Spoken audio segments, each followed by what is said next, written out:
YouTube channel, yung Escape for Trip Vlog. Today's video mga palangga, i-share ko sa inyo kung paano magbilad ng palay dito. Kung magbilad ng palay bago ipakiskis na maging bigas na siya.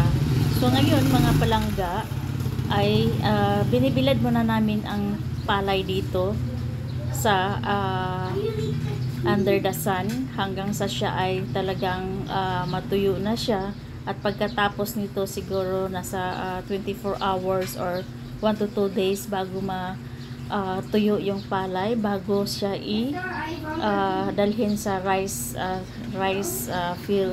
mill para makiskis yung kanyang balat para maging bigas. Ayan. So, sa kasalukuyan, nandito ako sa plaza at dito ko binibilad. Charang.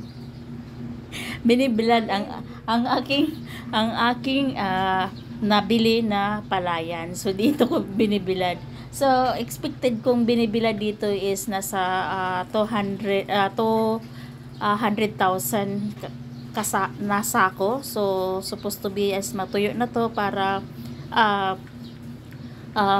makiskis na namin at maging bigas na siya. Pagkatapos pwede ko na siyang i-import kahit saang ibang kahit saang bansa or dito lang sa buong Pilipinas. It depends kung so ito yung aming, ayan, kung makikita nyo yung sako-sako dyan is marami pa po yan dahil sa 200,000 sako yan ang binibilad dyan, at patutuyuin lang para maging bigas. At ang sarap ng bigas dito mga palangga kasi fresh na fresh talaga yan. Ayan, mga vitamins nandyan pa talaga kasi mas maganda talaga yung fresco na palay na ipakiskis mo na maging bigas compare sa na-stock na bigas na bilihin mo dyan. So hindi na natin alam, may halo na yan, so hindi natin alam. So mas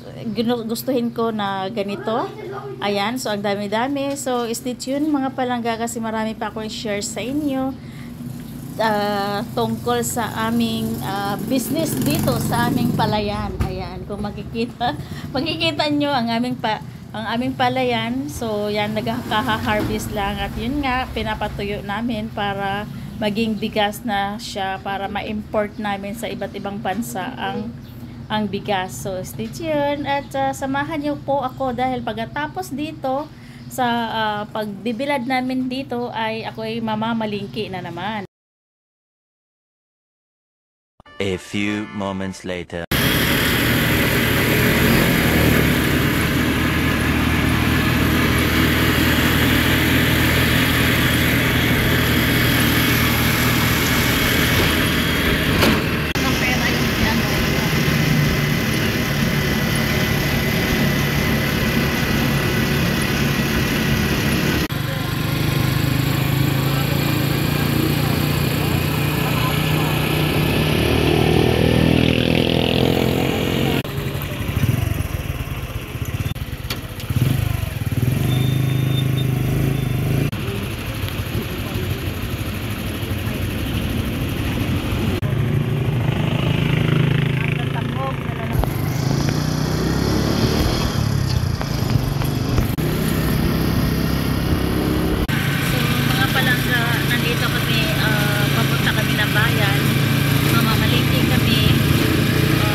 Mamamalingki kami doon. So maganda tumira sa probinsya dahil lang ang ano dito, pag wala kang sariling service, mahirapan ka talaga. So takbo ka talaga pagka maghahanap ka ng tricycle kasi mahirap eh. Dati kasi may terminal dito na wala na, tinanggal yung terminal nila, kaya hindi na namin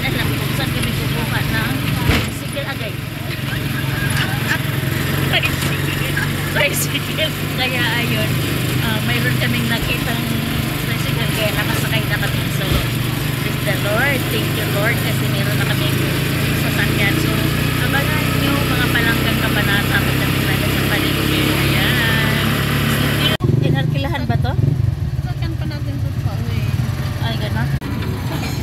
Ayan, so ano na rin kami dito. Ayan. Ano. Ayan, naka-ano na yan. Ayun na. Saan ba? Doon ba yung bicycle din? Doon na. Doon na. Magkitara na doon na muna. Huwag nga mo. Tama na yun. Hanapin ka naman. Ayan, bibili tayo ng ating pagkain. Magluluto kami ng papaitan. Ayan. Ano ba yun? Labay? Papaitan.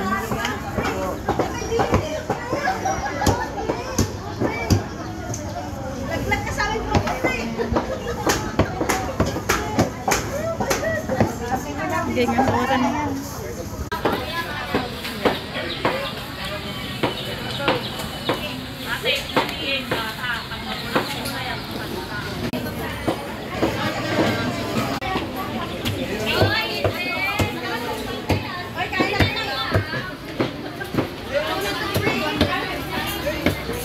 Ayan, sobra na siya sa ano, 1 kilo. Okay na yan? Okay na yan. Sige, aral ko. Ang mamalingki ay yung dungkay. So, ganito yung init na.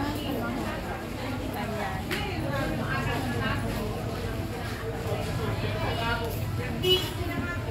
Naging cut mo.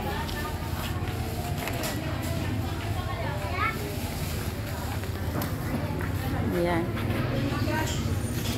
Ang init ng panahon, mga palangga. Ayan, nandito kami sa fruit area. Ayan. So, so ito na mga palangga ang nabili namin lahat. Ayan. Dito.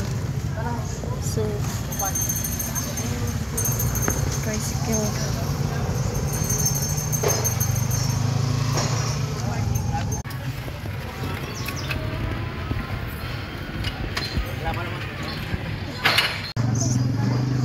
So, yung tuktok na yan ang aming sinakyan para mamalingke. Ayan.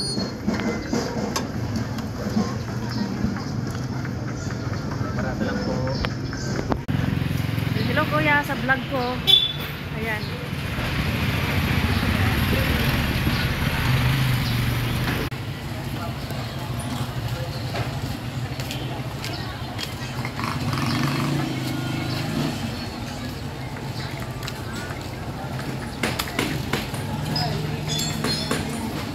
So dito kami sa tuktok nito.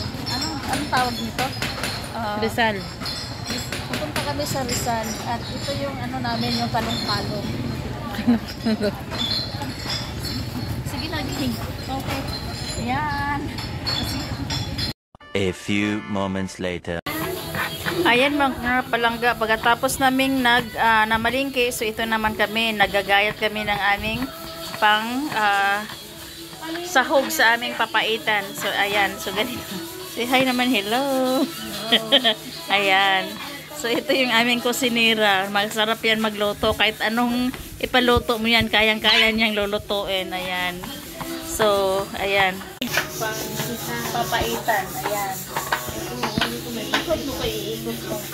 Huwag mo iikot yung hindi maganda. Tingnan. Kasi ngayon dito.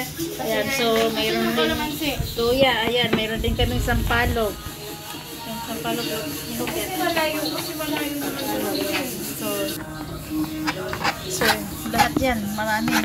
Sampa. So, ito naman yung aming pressure cooker, yung aming, yung lulutuin namin para sa papaitan. Ayan. So, marami kaming, at ito pa. So, kasama namin to yung dahon ng sampalok yata ito. Ayan. So, stay tuned mga palangga at marami kaming gagawin. At magbilo-bilo pa kami mamaya. Gagawa pa kami namin na matamis, bilo-bilo. At magpapansit kami. Ayan.